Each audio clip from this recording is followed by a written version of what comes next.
Today I'd like to talk about endurance and how to build endurance and how to use endurance for the health of your entire body. Endurance, as the name suggests, is our ability to engage in continuous bouts of exercise or continuous movement or continuous effort of any kind. And I do believe that our ability to engage in activities that we call endurance training or physical endurance activities do have carryover to mental performance of things that require long-term effort.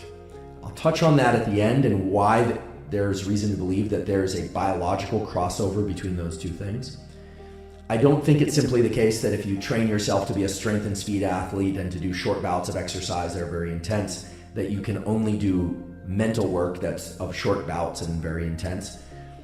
But it is clear that cardiovascular exercise where you're getting your heart rate up continuously for a period of time, and endurance exercise, we will define what that is in a moment, is vital for tapping into and enhancing various aspects of our biology in the body and in the brain, such that our brain can perform work for longer periods of time, focused work, learning, etc. So I want to dive into the topic of endurance, and I want to just begin by addressing something that's vital to any kind of effort, whether or not it's mental effort or physical effort. So as always, a little bit of science, and we'll get right into protocols. So the key thing to understand about energy production in the body, meaning your ability to think, your ability to talk, your ability to walk, your ability to run, is this thing that we call ATP. ATP and mitochondria, which are just little what we call organelles within cells, these are little factories that make energy, if you will.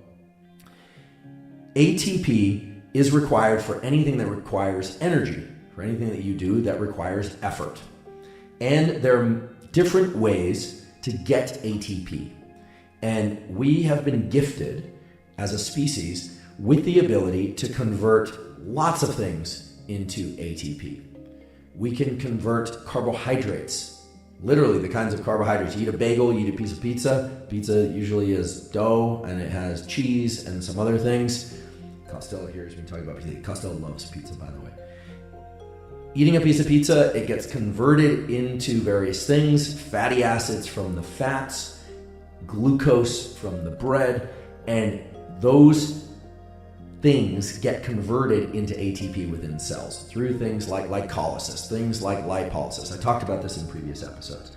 So our muscles and our neurons use different fuel sources to generate ATP. The ones that are used first for short bouts of intense activity are things like phosphocreatine. If you've only heard about creatine as a supplement, well, phosphocreatine actually exists on our muscles, and that's why people take creatine. You can load your muscles with more creatine. Phosphocreatine is great for short, intense bouts of effort. So when you're really pushing hard on something physical, let's say you see a car on the side of the road and that car is stalled and the person says, hey, can you help me push my car? And you start to push, it's gonna be phosphocreatine is gonna be your main fuel source. Then you start to tap into things like glucose, which is literally just carbohydrate, it's just sugar that's in your blood. And then if you keep pushing on that car, or you keep engaging in a particular effort, or you keep studying, or you keep listening to this podcast, you start to tap into other fuel sources like glycogen from your liver, which is just, it's like a little pack, just like, you might have packed a sandwich or something for work. You have a little pack of glycogen in your liver that you can rely on. And you have fats stored in adipose tissue. Even if you have very, very low body fat percentage, like you're one of these people who has like 3% or 5% body fat, really thin skin, very little body fat, you can extract lipids, fatty acids from that body fat. It's like a storage pack. It is a storage pack for energy that can be converted to ATP. So without going into any more detail, when I say today energy or I say ATP, just remember that regardless of your diet, regardless of your nutritional plan, your body has the capacity to use creatine, glucose, glycogen, lipids, and if you're ketogenic, ketones. We'll talk about ketosis in order to generate fuel, energy. Now, the other crucial point is that in order to complete that process of taking these fuels and converting them into energy, most of the time, you need oxygen. You need air, basically, in your system. Now, it's not actual air. You need oxygen molecules in your system. Comes in through your mouth and your nose, goes to your lungs, and distributes via the bloodstream. Oxygen is not a fuel, but like a fire that has no oxygen, you can't actually burn the logs. But when you blow a lot of oxygen onto a fire, basically onto logs with a flame there, then basically it will take fire. It will burn. Okay? Oxygen allows you to burn fuel. So today we are going to ask the critical questions. What allows us to perform? What allows us to continue effort for long periods of time? And that effort could be a run, it could be a swim, it could be studying, it could be anything that extends over a long period of time. Well, you're going to need energy and you're going to need oxygen. But the way to answer a question like what allows us to endure, right? Endurance. What allows us to keep going? Well, we think of things like willpower, but what's willpower? Willpower is neurons. It's neurons in our brain. We have this thing called the central governor, which decides whether or not we should or could continue or whether or not we should stop, whether or not we should quit.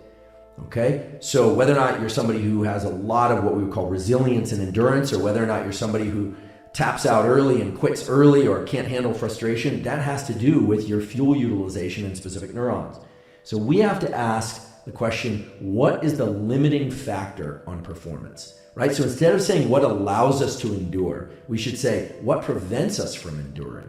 What prevents us from moving forward? What are the factors that say, you know what? No more. I'm not going to continue this run. Or, you know what? I've had a really long, hard day. Or maybe I've had an easy day, or I'm feeling lazy. I just don't even really feel like getting up and moving.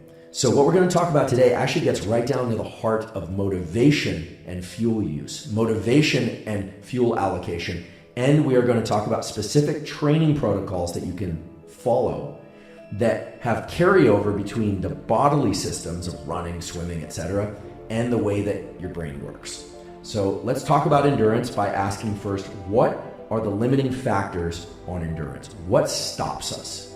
Because in addressing that and answering that, we will understand what allows us to get into effort and to continue effort. There are 5 main categories of things that allow us to engage in effort.